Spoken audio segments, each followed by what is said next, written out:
어제서부터 지난 목요일서부터지요. 목요일서부터 어제까지 2박 3일 동안 우리 전교인 수련회를 다녀왔습니다. 전교인 수련회 전체적인 내용을 가서 했던 행사들을 우리가 좀 중심으로 사진을 보면서 설명하고 오늘의 말씀을 듣도록 그렇게 하겠습니다. 일단은 제가 전교인 수련회 이렇게 지켜보면서 참 우리 교회가 조직적으로 각 부서별로 단단해졌다 하는 그런 느낌이 들었습니다. 저는 우리 안천교회에서 24살 때에 교육전도사 임명을 받았습니다. 그래서 지금까지 목회를 해왔으니까 단독 목회를 27살에 시작을 했고, 그러니까 근 34년 가까이 교회 사역을 했고, 교회 사역을 하면서 수련회를 1년에도 몇 차례씩 인도해보고 그 수련회를 이끌어 보았습니다. 30여 년 동안 수련회를 이렇게 진행하고 이끌어 보면서 이번에 수련회는 굉장히 뭔가 모르게 조직적으로 잘 움직여갔다. 특별히 우리 아동부 우리 교사들 참 수고하는 모습 보고 감사했고, 정말 헌신적으로 그렇게 아이들을 섬기고 하나님의 말씀 가르치는 거 보고 마음에 도전받았고, 우리 중고등부 사역하고 진행하는 현장에 가보니까 우리 중고등부 교사들 역시 정말 온몸으로 아이들을 섬기고 하나님의 말씀을 전하는 모습을 보고 큰 감동이 됐습니다. 하여튼 수고하신 우리 교사들 또 모든 분들에게 교회를 대표해서 진심으로 감사를 드립니다. 다녀온 이야기를 그냥 간단히 나눌게요. 이번에는 주제하고 정말 모든 내용들이 일치가 됐습니다. 이번에 주제는 우리 함께 세워요 라고 하는 것이 주제였고, 느헤미야서를 가지고 우리가 2박 3일 동안 전체적으로 말씀을 진행해 갔습니다. 그런데 모든 놀이의 시설 하나까지도, 레크레이션 하나까지도 이 주제에 맞추어서 움직여지는 것을 보고 주제가 굉장히 살아났구나 하는 그런 생각을 해보았습니다. 일시는 8월 1일서부터 3일까지 갔고요. 장소는 명성수양관에서 갔고, 부서로는 아동부, 청소년부, 장년부가 갔습니다. 왜냐하면 영아부, 유치부는 이미 교회에서 여름 행사를 했습니다. 거기에 가는 아이들이 많지 않기 때문에 교회에서 영아부, 유치부는 여름 성경학교를 했고, 이제 아동부, 청소년부, 장년부. 그래서 이제 영아부, 유치부 아이들은 세상 말로 꼽살이지요. 이렇게 해서 듬으로 오는 아이들이 한 7명 정도 이렇게 됐습니다. 전체적으로 장년부가 120명이 갔고요. 주일학교 아동부가 71명이 갔고, 저거는 이제 아동부 아이들의 숫자만입니다. 주일학교 청소년부가 24명이 갔고, 아까 이야기했던 유치부나 영아부 아이들 가운데 이 아이들은 이미 교회에서 했지만 엄마 따라서 온 애들이 7명이 있었습니다. 그래서 총 참가 인원이 222명이 참가했습니다. 명성수양관이 처음에 우리가 현지답사를 갔을 때에 이 대예배실이 굉장히 컸습니다. 그래서 저 대예배실 저렇게 넓은데 우리 앉으면은 그 한쪽 구석에 이렇게 앉겠다 했는데 222명이 가서 딱 앉는데 꽉 차더라고요. 그리고 좀 넓게 앉으면서 아주 우리 교회에다는 적당한 그러한 장소였다 하는 그런 생각이 들었고요. 가서 우리가 강의도 듣고 또 예배하고 이러한 과정을 통해서 느헤미야서를 우리가 철저히 배우고 왔지요. 감사한 것은 뭐 개강 예배 또 파송 예배 같은 거는 간단히 했지만 저녁 때 부흥회 같은 것들은 1시간 이상씩 하는데도 그 아이들이 한 사람도 다른데 이렇게 집중하거나 또 시선을 빼앗기는 아이들이 없었습니다. 놀란 것은 그 전날 제가 했던 설교를 아이들한테 물어보면 제가 이제 아이들을 좀 격려하느냐 그러는 거예요. 어른들은 모르는데 아이들은 다 잘 알았습니다. 정말 어려운 문제를 냈는데도 그 아이들이 제가 깜짝 놀랐어요. 우리 아이들이 그렇게 말씀에 집중하고 있구나 라고 하는 것을 보고 깜짝 놀랐고, 우리 아이들이 예배할 때에 집중하면서 예배하는 그러한 장면이었습니다. 저거는 이제 작년부터 레크레이션을 했고 우리 아이들도 레크레이션을 했는데 작년부에서 양파링 옮기는 대회입니다. 그래서 이렇게 양파링 옮기는 대회를 우리가 했고 저거는 빨랫줄 널고 그 다음에 또 밑에다 떨어뜨리고 다시 널고 하는 건데, 집에서는 빨래를 잘 하셨을 것 같은데 여기 와서 게임할 때는 손을 덜덜 떨면서 빨래집게를 한꺼번에 딱 이렇게 못 하시더라고요. 하여튼 빨래집게로 놀고 다시 풀고 이거는 아마 옆에 공을 옮기는, 조를 짜가지고 공을 옮기는, 이거는 조그만 공을 바구니에 던져서 넣는 게임.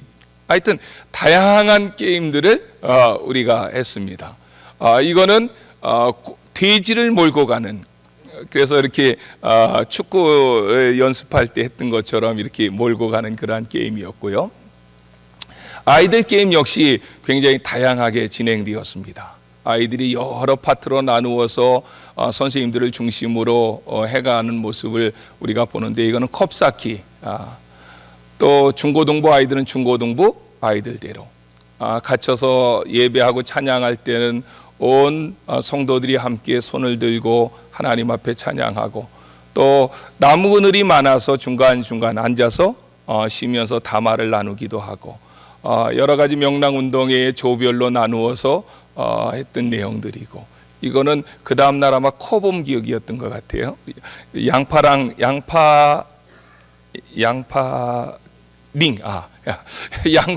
양파링을 옮기기 하다가 이제 그 다음 날은 컵 옮기기로 하여튼 그 얘들은 원래 선수 아닙니다.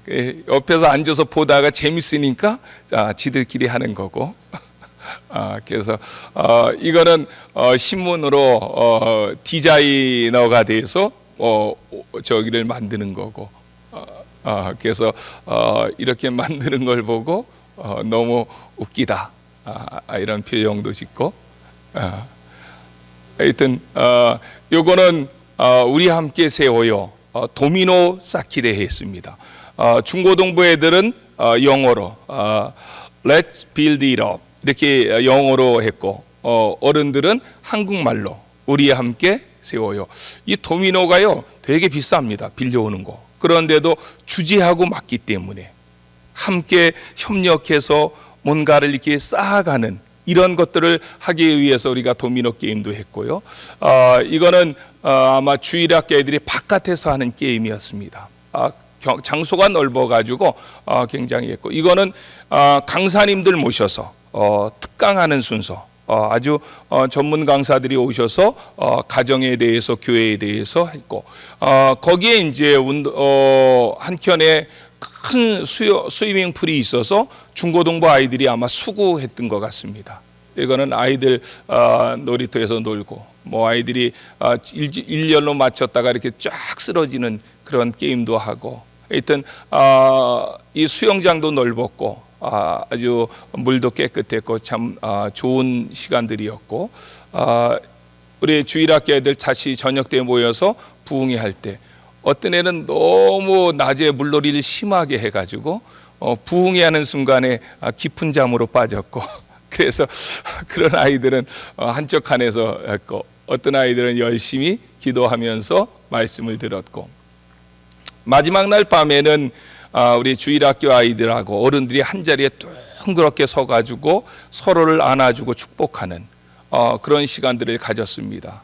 그래서 기도하고 축복할 때에 간절한 마음으로 기도하고, 정말 우리 기도하시는 선생님들, 어머니들 이런 모습 너무나도 감사했고, 그러는 중에 우리 중고등부 아이들은 다 울더라고요. 서로 축복하고 안아주고 격려하고 이럴 때에 유초등부 애들은 뭐 철이 없어가지고 신나게 그때도 울고 웃고 놀고, 중고등부 애들은 뭔가 감성이 예민하다 보니까 서로 안아주고 축복할 때에 정말 눈물을 흘리고 그런 것들을 보았고, 우리 중고등부 선생님이 여러분들을 향해서, 우리 아이들을 향해서 축복하는 내용, 하여튼 더 많은 자료들이 있는데 여기까지만 하도록 그렇게 하겠습니다. 굉장히 많은 그 순서들이 있었고, 그리고 조금 더 자료를 보강해서 제가 어제 저녁 때 늦게 왔고 주일 설교 준비하고 이랬느냐고 자료들을 조금 더 업데이트해 가지고 만들었으면 되는데 시간이 없어서 그렇게 못 만들었습니다. 그냥 있던 자료들 가지고 조금 이렇게 편집만 해서 여러분들에게 보여드렸는데, 하여튼 222명이 가서 2박 3일 동안 함께 먹고 자면서 그렇게 순서를 갖는 게 그게 그렇게 쉽지 않습니다. 그런데 그런 행사를 진행하면서 느끼는 것은 역시 하나님은 위대하시다. 하나님이 하시는 거지 사람이 하는 것이 아님을 다시 한번 느꼈습니다. 그래서 제가 일부러 아이들에게도 물어봤고, 또 3, 40대 젊은 주부들에게도 물어봤고, 우리 중고등부 청년들에게도 물어봤고, 또 연세 많이 드신 분들에게도 물어봤습니다. 마지막 날 밤에 또 우리가 파송 예배 드리고 교회로 출발하기 전에 이번 수련회가 어땠습니까? 라고 물어봤을 때에 모든 분들이 다 좋았다는 거예요. 아이들 가운데에도 이번 수련회 재미없었다 이렇게 대답한 아이들은 한 사람도 없었고, 물론 목사님이 물어보니까 재미없었다 그러면 한 대 맞을 게임에 그랬는지는 몰라도 하여튼 모든 아이들이, 그리고 새로운 아이들이 많이 있었습니다. 다른 데서 새로운 아이들이 있었는데 그 새로운 아이들도 너무너무 좋았다는 거예요. 이번에 수련회 정말 좋았습니다. 이렇게 이야기하는 것 보고 다시 한번 하여튼 우리 교사들, 특별히 이 수련회 준비하느라고 제가 애쓰는 거 많이 봤죠. 교회에 있다 보면은 수시로 와서 교사들이 그 일을 해내기 위해서 밤을 새워 준비하고 애쓰는 모습들, 이렇게 보이지 않는 헌신들이 이러한 것들을 만들어내지 않았겠느냐, 이런 생각을 하고 하여튼 수고하신 분들에게 다시 한번 진심으로 감사를 드립니다.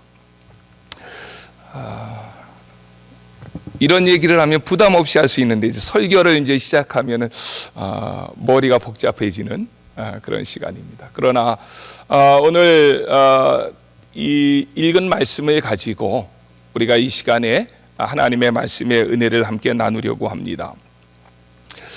예수님 당시의 제자들은 거의 평범한 사람들이었습니다. 아니, 더 심하게 얘기하면 평범 이하의 사람들이었습니다. 우리가 잘 아는 예수님의 제자 가운데 가장 코핵심 제자였던 베드로와 야고보와 요한을 생각해 보십시오. 베드로와 야고보와 요한은 어부입니다. 당시에 어부라고 하는 직업이 좋은 직업은 아니었습니다. 예수님의 제자 가운데 한 사람이었던 마태는 세리였습니다. 당시의 세리는 우리가 잘 아는 것처럼 3대 기피 직업, 그걸 직업이라고 얘기해야 되는지 모르지만 여자는 창녀, 남자는 강도, 거기에 한 직업을 더 껴놓으라면 세리였습니다. 마태는 바로 세리로 있다가 주님의 부름을 받았습니다. 가나안인 시몬이라고 하는 사람은 어떤 사람이었습니까? 열심당원이었습니다. 이 사람은 정부를 무력으로 뒤집어 놓으려는 과격한 행동분자였지요. 그런 것을 볼 때에 예수님의 제자들은 그들의 직업이나 교육이나 자라난 환경이나 이 무엇 하나 세상에 내놓을 만한 사람들이 없었다는 거예요.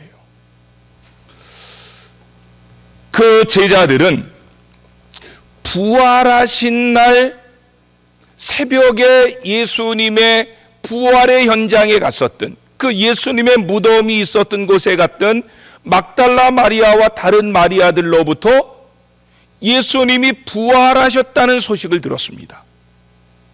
그럴 때에 베드로와 요한은 자던 자리를 박차고 일어나서 달려가서 그 광경을 보니까 예수님은 부활하셨구나 라고 하는 그 믿음을 갖게 되었습니다. 그런데 문제는 뭔가 하면 예수님이 부활하신 현장에 가서 부활을 목격했음에도 불구하고 집에 돌아와서는 문을 걸어 잠고 벌벌 떨고 있었다는 거예요. 그런데 문을 걸어 잠고 벌벌 떨고 있던 그 제자들에게 주님께서 그날 저녁 찾아가십니다. 찾아가셔서 세 마디를 하십니다. 이 세 마디가 너무 중요한 거예요. 첫 번째 일성이 뭐였습니까? 너희에게 평강이 있을지어다. 두 번째 말은 뭡니까? 아버지께서 나를 보내신 것 같이 나도 너희를 보낸다. 세 번째 말은 뭡니까? 오늘 본문입니다. 성령을 받으라. 이 말은 물론 하나하나 따로따로 우리가 생각해 볼 수 있지만 이거는 연결되어지는 말입니다. 어떻게 연결되어지는지 오늘 이제 세 마디 가운데 마지막 말씀이니까 어떻게 이 말이 연결되어지는지 잘 생각해 보십시오. 먼저 예수님께서 일성으로 제자들에게 나타나셔서 하신 말씀이 뭐라고요? 너희에게 평강이 있을지어다.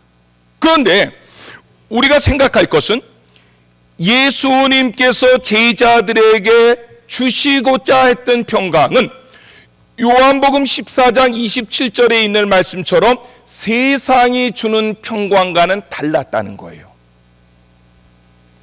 요한복음 14장 27절에 뭐라고 얘기했느냐 하면 내가 너희에게 주는 평강은 세상이 주는 것과 같지 아니하니라. 내가 너희에게 주는 것은 세상이 주는 평강과 같지 않다. 이 말을 여러분들이 잘 기억하셔야 됩니다. 저는 그래도 싱가포르에 가서 3년 공부하면서 주변에 있는 말레이시아, 인도네시아, 동남아를 여러 나라 다녀봤고 10년 동안 목회하면서 미국에서 이 남미 쪽을 여러 군데 가봤습니다. 칠레라든지 볼리비아라든지 니카라과라든지 이런 여러 나라를 쭉 다녀봤는데 모든 세계를 돌아다니며 봤을 때에 우리 한국 사람도 마찬가지지만 그들의 마음 가운데 소원하는 가장 제 첫 번째가 뭡니까? 그게 평강입니다. 평안한 것이죠.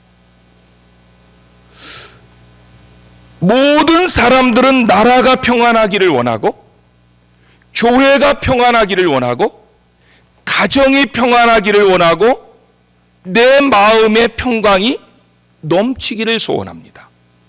이거는 여기에 앉아있는 우리만 그런 것이 아니라 전 세계의 모든 사람들, 모든 나라에 있는 사람들이 다 동일하다는 거예요. 그런데 정말로 평강을 누리는 사람은 극히 드뭅니다.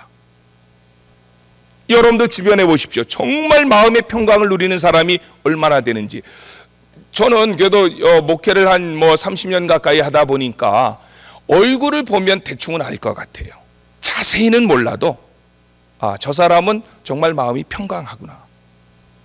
저 사람은 평안한 척하기는 하는데 그러지 않구나. 그러면 보십시오.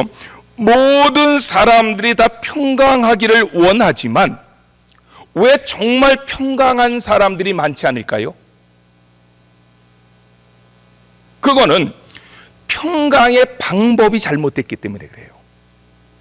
세상 사람들이 생각할 때 어떻게 하면 평안이 오느냐, 평강이 오느냐라고 했을 때 그 평강이 오는 것은 돈이 있으면 된다. 힘이 있으면 평강이 온다. 권세가 있으면 평강이 온다. 인기가 있으면 평강을 얻을 수 있다. 여러분들이 생각해 보세요. 인기 있는 연예인들이 자살을 많이 합니다. 그 사람들 대부분이 뭐 다 그렇다는 건 아니지만 그것도 그런 거 가지고 시비가 오르면 안 돼요. 대부분의 사람들이 마약을 많이 합니다. 왜 그렇죠? 마음에 참된 평강이 없기 때문에 그런 겁니다. 그러니까 돈이 있으면, 권력이 있으면, 힘이 있으면, 인기가 있으면 참된 평강이 오는 줄 알았는데, 그래서 그것을 잡기 위해서 너무너무 열심히 살아갔는데 돈이 있어 보니까 그 평강이 오는 게 아니라는 거예요. 인기가 있어 보니까 그 평강이 오는 게 아니라는 거예요. 그렇다면 참된 평강은 어떻게 옵니까? 이게 예수 믿는 사람들 지들끼리니까 그런 얘기하지. 그렇게도 얘기할 수 있지만 참된 평강은 십자가와 부활 뒤에 옵니다. 이 말이 무슨 말인가 하면 참된 평강은 구원을 맛본 사람들이 누릴 수 있다는 거예요. 그런데 그 구원은 예수님의 십자가와 부활이 완성되어졌을 때 구원이 온다는 거예요. 그러므로 참된 평강을 선포할 수 있는 분은 예수님밖에 없다는 거예요. 왜냐하면 예수님이 십자가와 부활을 통해서 그 구원을 완성하셨기 때문에. 그래서 예수님께서 부활하신 날 첫 번째 오셔서 제자들에게 했던 것은 내가 이제 십자가와 부활을 통해서 구원을 완성해 놓았다. 그러므로 내가 너희에게 무엇을 줄 수 있다? 평강을 줄 수 있다는 말이에요. 이게 굉장히 중요한 얘기입니다.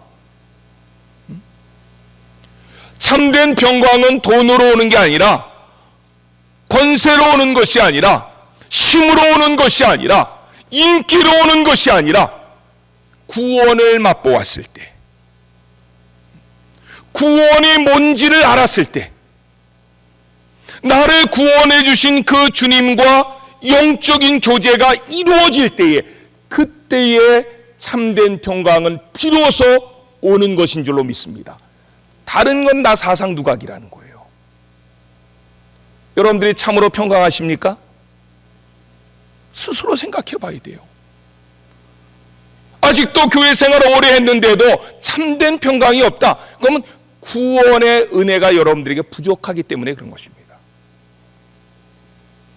구원의 은혜가 넘치면 참된 평강이라고 하는 것은 다른 데로부터는 올 수 없고, 오직 예수님께서 완성해 놓으신 십자가와 부활을 통한 구원을 맛보았을 때에 우리에게 참된 평강이 온다는 거예요.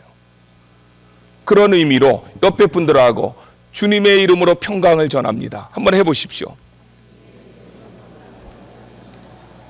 예, 정말 여러분들 가운데 평강이 있었으면 좋겠습니다.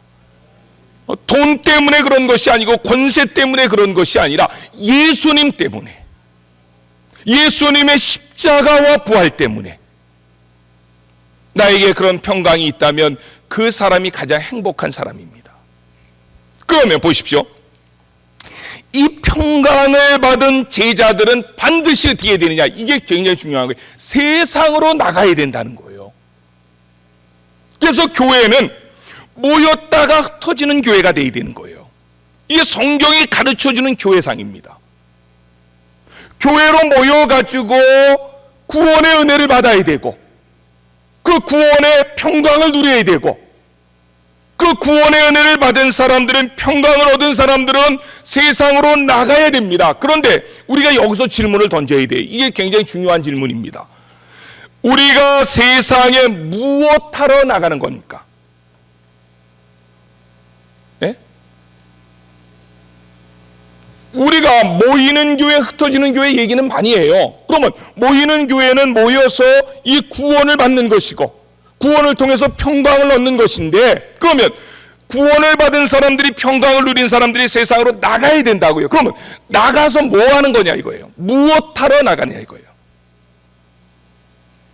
그게 요즘 계속 설교하는 게 이어진다는 거예요. 예수님께서 말씀하십니다. 아버지께서 나를 보내신 것 같이 나도 너희를 세상으로 보낸다. 그러면 이 말 속에는 우리가 구원을 받은 사람이, 마음에 평강이 있는 사람들이 무엇을 하러 세상으로 나가는가 하면은 아버지께서 예수님을 보내신 것 그 일을 하라고. 그렇죠. 그래서 같이잖아요. 아버지께서 나를 보내신 것 같이 나도 너희를 세상으로 보낸다. 그러면 세상에 나가서 뭐 하라는 거예요? 아버지께서 나를 보내신 것 같은 일을 하라는 거죠. 이해되죠? 네? 그러면 여기서 중요한 것은 아버지께서 예수님을 세상에 보내신 이유가 뭡니까? 그것을 저는 지난 주일에 뭐로 설명을 했느냐면 재창조라고 하는 단어로 설명을 했다는 거예요. 하나님께서 온 세상을 아름답게 창조하셨습니다. 그래서 하나님께서 저녁이 되고 아침이 되어서 첫날이 지냈을 때 하나님 보시기에 좋았더라. 두 번째 날, 세 번째 날, 네 번째 날 그렇게 계속적으로 하시다가 마지막 날에는 하나님의 형상을 닮은 사람을 만들고 난 다음에 뭐라고 얘기하셨다고요?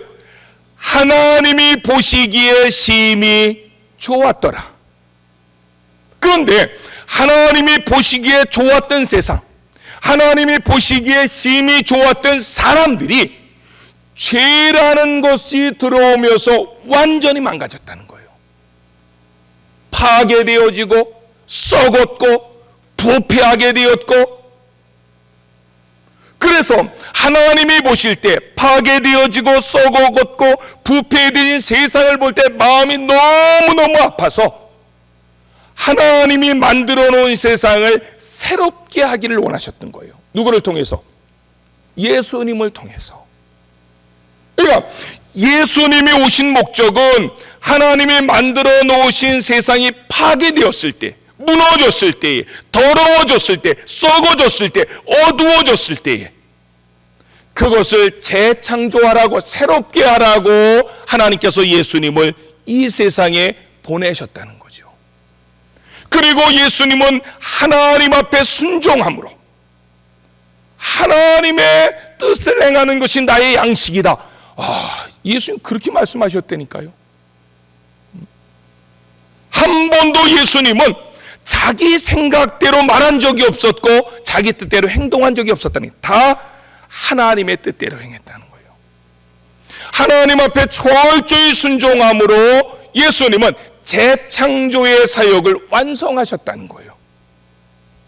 그게 하나님께서 예수님을 이 땅에 보내신 이유고 목적이죠. 그런데 예수님이 말씀하십니다. 하나님이 나를 세상에 보내신 것 같이 똑같은 목적으로, 이유로 나도 너희를 세상으로 보낸다.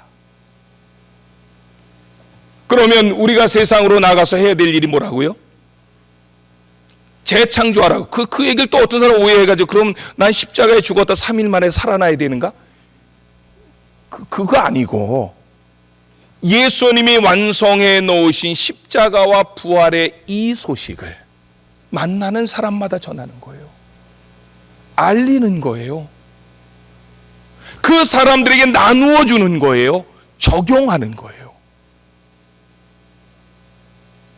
그러면 우리를 통해서 어떤 사람이 전혀 예수님의 십자가와 부활에 대해서 몰랐는데 그 사람도 내가 알려주고 전해주고 나누어주는 예수님의 십자가와 부활의 소식을 들으면 그 사람도 재창조의 무리 안으로 들어오는 거예요.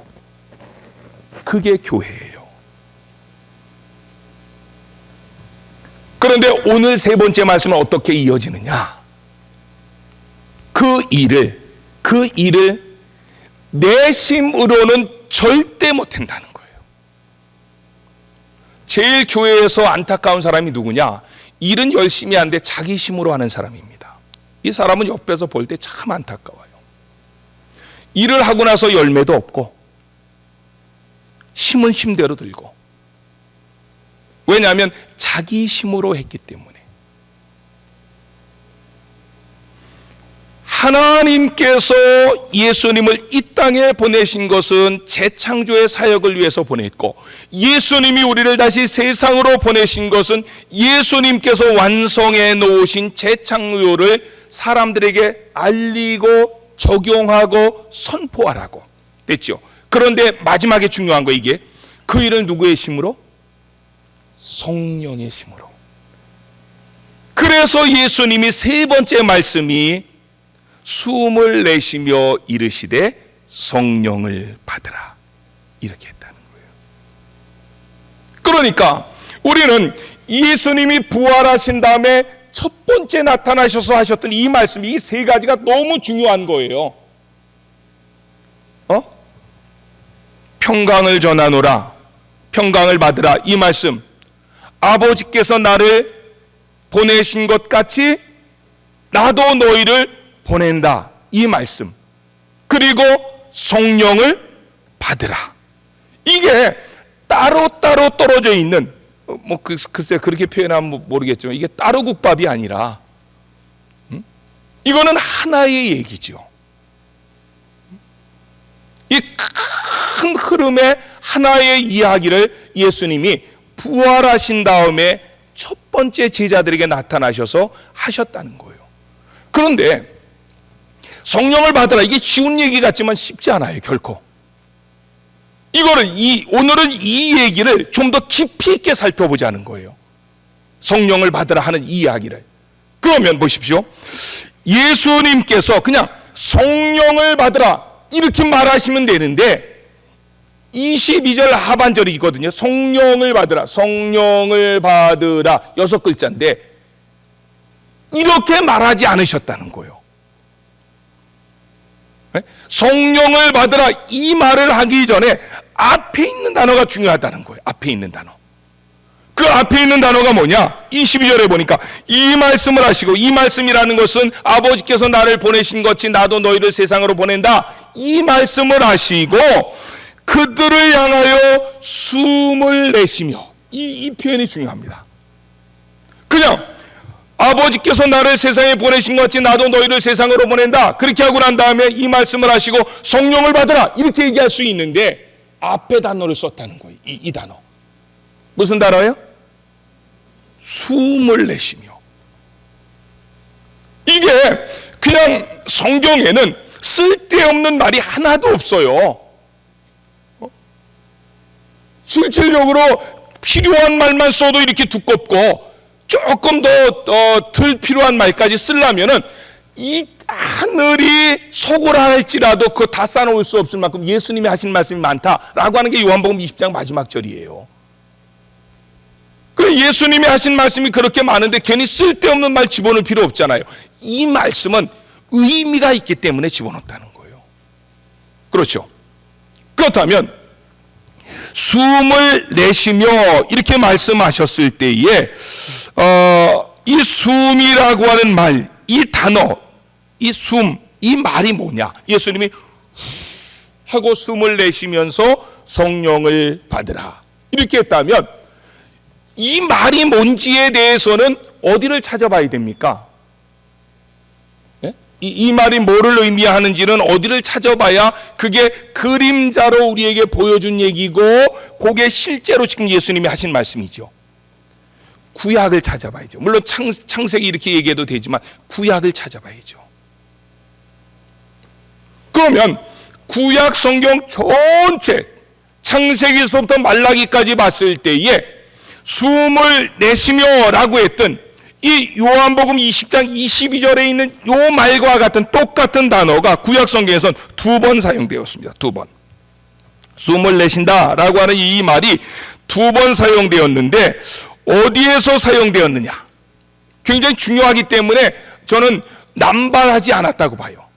너무 중요한 단어이기 때문에. 신약에는 여기 한 번 딱 사용했어요. 20장 22절 예수께서 숨을 내쉬며 여기 한 번 딱 사용했고 구약성경엔 2번 사용했다는 거예요. 근데 어디에 사용했느냐? 첫 번째로는 창세기 2장 7절입니다. 창세기 2장 7절에 보면 여호와 하나님이 흙으로 사람을 지으시고 생기를 그 코에 불어넣으시니 사람이 생령된지라. 예, 생기를 그 코에 불어넣으시니 이것을 요한복음 20장 22절로 표현하면은요, 숨을 후 하고 내쉬니 사람이 생령되었다. 그러니까 창세기 2장 27절은 그림자로 얘기한 거고, 그렇죠? 요한복음 20장 22절 말씀은 요거를 실제로 얘기했다는 거예요. 하나님께서 사람을 흙으로 창조하시고 그 코에 생기를 불어넣었다 말씀하셨을 때에 생기라고 하는 이 단어가 요한복음 20장 22절에 숨을 내쉬며 라고 할 때 그 숨과 똑같은 말이라는 거예요. 또 한 번은 어디서 나오느냐? 에스겔서 37장에서 나옵니다. 저는 에스겔서 37장은 구약의 고봉입니다. 이 구약을 나누는 장입니다. 어떻게 보면 전환점을 이루는 장입니다. 에스겔서 37장 그만큼 중요하다는 거예요. 에스겔서 37장에 보면 무슨 내용이 나오느냐? 하나님께서 에스겔 선지자를 데리고 아골 골짜기로 데려가십니다. 그런데 그 아골 골짜기에는 뭐가 있었죠? 이미 죽어가지고 오래 지나서 뼈들이 말라 비틀어져 있는 그러한 뼈들이 즐비하게 있었습니다. 그때에 하나님께서 에스겔에게 질문합니다. 여러분들에게도 질문했다고 생각해 보세요. 여러분들 어떻게 대답할지. 하나님께서 뭐라고 질문하셨느냐면, 에스겔아, 이 뼈들이 능히 살겠느냐? 여러분들 같으면 어떻게 대답하겠어요? 뭐 누구야 이 뼈들이 능히 살겠느냐 이렇게 물어봤어요. 하나님이. 그럼 여러분들 어떻게 대답해야 됩니까? 고민할 필요도 없어요. 뭐라고 대답하고 얘기하냐면, 주 여호와여 주께서 하시나이다. 정답이죠. 살겠다 살지 않겠다 이렇게 말할 필요 없고 뭐라 그래요? 주님이 하십니다. 예, 하나님께서 에스겔아 이 뼈들이 능히 살겠느냐 이렇게 질문하니까 에스겔이 참 지혜로운 선지자입니다. 우리 같으면 뭐 그냥 바로 살겠다 안 살겠다 얘기해가지고 주님으로부터 책망을 받을 텐데, 이게 말을 얼마나 지혜롭게 돌립니까? 주 여호와여 주께서 하십니다. 그러니까 하나님께서 에스겔에게 말씀하십니다. 너는 이 모든 뼈에게 대언하여 이르기를, 마른 뼈들아 여호와의 말씀을 들을지어다. 주 여호와께서 이 뼈들에게 말씀하시기를, 내가 생기로 너희에게 들어가게 하리니 너희가 살리라. 너희 위에 심줄을 두고 살이 입히고 가죽으로 덮고 너희 속에 생기를 두리니 너희가 살리라. 너희가 나를 여호와인 줄 알리라. 여기에서 내가 생기로 그 뼈들에게 들어가겠다 이 말씀하셨다고요. 그래서 정말 에스겔이 그 뼈들을 향해서 외치라고 했으니까 정말 에스겔이 하나님의 말씀을 대언해서 뼈들을 향해서 외쳤습니다. 뼈들아 살아라 라고 외쳤다는 거예요. 그때에 어디에서부턴가 하나님의 생기가 막 오기 시작한 거예요. 그리고 그 뼈다귀 속으로 들어가는 거예요. 그러자 어떤 일이 벌어졌습니까? 이 뼈가 덜거덕 하면 일어나는 거예요. 저 뼈가 일어나는 거예요. 그 톡톡톡 붙는 거예요. 그래가지고 사람의 형상이 이루어지는 거예요. 그러더니만 거기에 살이 붙기 시작하는 거예요. 힘줄이 돋는 거예요. 다시 한번 에스겔에게 뭐해야 돼? 생기를 명하라. 그래서 그렇게 완성되어진 사람의 형체 외에 옛날 죽었던 사람의 모습으로 다시 환원됐겠죠. 그래서 생기야 들어가라라고 했을 때 생기가 들어가니까 그것이 여호와의 큰 군대가 되었더라. 에스겔서 37장에서 두 번 사용되어집니다. 생기라고 하는 단어. 이 생기라고 하는 단어가 뭐죠? 요한복음 20장 22절로 보면 여호와의 숨입니다. 창세기 2장 7절에 흙으로 사람을 만들어 놓고 그 코에 뭐를 불어넣었다고요? 생기를 불어넣었을 때 그건 여호와의 하는 숨을 불어넣었다는 거예요. 에스겔서 27장에 마른 뼈들이 있었을 때에 살라고 명했고, 그래서 뼈들이 막 이렇게 자기 뼈를 찾아가서 붙더니만 거기에 살이 임하고 힘줄이 있었을 때 아직 살은 거 아니에요. 시체죠. 그때까지. 그때 하늘을 향해서 생기를 명할 때에 생기가 그 안으로 들어갔을 때에 마른 뼈들이 살아났고, 그게 뭐가 됐다고요? 하나님의 큰 군대가 되었다라고 10절에 그렇게 이야기했다는 것입니다. 바로 부활의 주님은 두려움에 떨고 있는 제자들에게 그냥 찾아오셔서 성령을 받으라 이렇게 말하지 아니하시고, 제자들은 구약 성경을 아는 사람들이라는 거예요. 구약 성경을 아는데 후 하고 숨을 내셨다. 이 말 속에 이 제자들은 구약을 아니까 뭐를 먼저 생각했겠어요? 창세기 2장과 에스겔서 37장 생각했죠. 와, 이건 놀라운 거로구나. 그리고 난 다음에 그 숨이, 하나님의 숨이 무엇인지를 다시 설명합니다. 그게 뭐라고요? 성령을 받으라는 거예요. 그러니까 뭐 똑같은 얘기지만 이 하나님의 숨을 내쉬며 성령을 받아라 이 말하고 그냥 성령을 받아라 이 말하고는 그 이야기를 듣는 사람이 받는 그 느낌이 하늘과 땅 차이라는 거예요. 제자들이 그 말을 받았을 때에는 사람을 흙으로 만들어 놓고 난 다음에 생명이 들어가기 전에 흙덩어리에 불과했지만, 에스겔서 37장에서 이 마른 뼈들의 환상이 있었던 아골골장으로 갔을 때는 그냥 넓어진 뼈들에 불과했지만, 거기에 뭐가 들어갔을 때? 생기가 들어갔을 때에 이 진흙이 막 살아서 사람이 되어지고, 마른 뼈들이 막 그렇게 붙어가지고 살이 붙고 힘줄이 나서 하나님의 군대가 되었던 이 모습을 머릿속에 기억했다는 거예요. 그래서 감동에 젖어 있을 때에 예수님이 한마디 더 하시는 거예요. 성령을 받으라. 그때에 그 성령을 받으라라고 하는 그 말은 그냥 성령을 받으라라고 했을 때 그 말과는 하늘과 땅의 차이라는 것입니다. 아까 우리가 평안이라고 하는 단어하고도 이 말씀은 연결된다 그랬죠. 아까 세 단어는 항상 이게 따로따로 떨어진 것이 아니라 하나의 연결고리를 가진 한 얘기라 그랬잖아요. 보십시오. 전도서 1장에 보면 1장 1절을 여러분들 혹시 외울 수 있는 사람 있습니까? 전도자가 가로되 헛되고 헛되며 헛되고 헛되니 모든 것이 헛되도다. 한 절에 헛되다라는 말이 5번 나옵니다. 전도서는 누가 기록했습니까? 솔로몬이 기록했습니다. 솔로몬은 이 세상 사람들 가운데 가질 수 있는 부귀영화 권세, 이 모든 것들을 한 몸에 가진 사람들이에요. 그래서 제가 이렇게 성경 공부할 때 그런 표현 자주 씁니다. 하나님께서 전도서를 기록하기 위해서 자금을 제일 많이 쓴 성경이다. 솔로몬에게 부자도 되보게 하고 권세도 갖게 해보고 명예도 갖게 해보고 얼마나 하나님이 공을 많이 들여서 쓴 책입니까? 그런데 솔로몬이 하나님이 주셔서 지혜, 부귀, 권세 이 모든 것들을 가지고 있었는데 갖고 나보니까 그게 어떻다고요? 헛되다는 거예요. 근데 참 재미있는 말이요, 헛되다라고 하는 단어입니다.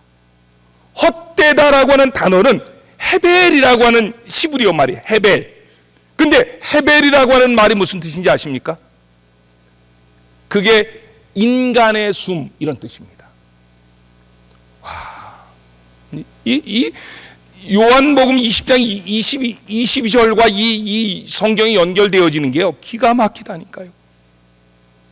예, 인간의 숨을 가지고 사는 것, 그 모든 것이 다 헛되다는 거예요.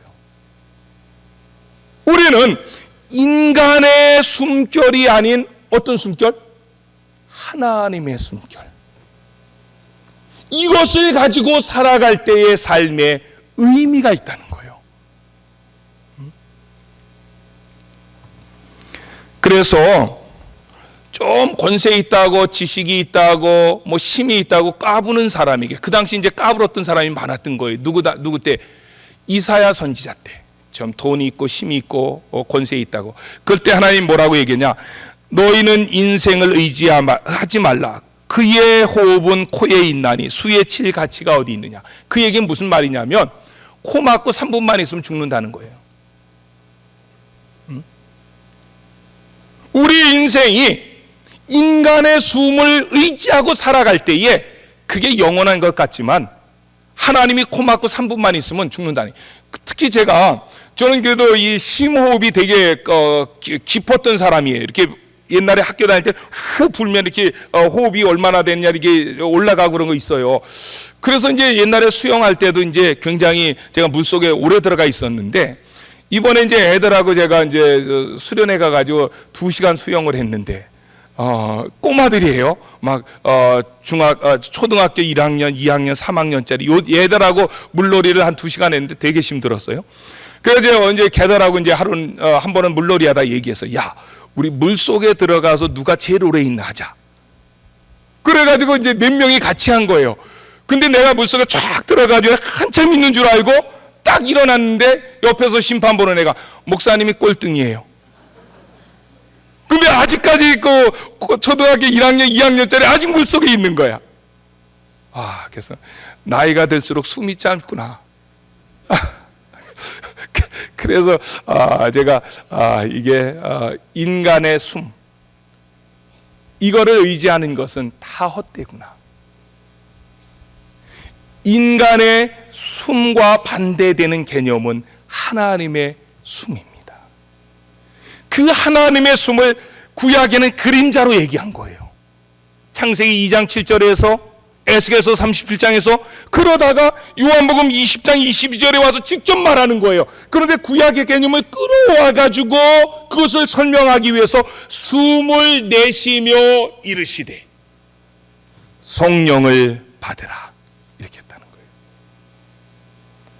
저는 우리 안천교회 성도들이 인간의 숨을 의지하는 자들이 아니라 하나님의 숨결, 성령을 의지하며 살아가는 자들이 되시기를 주의 이름으로 축원합니다.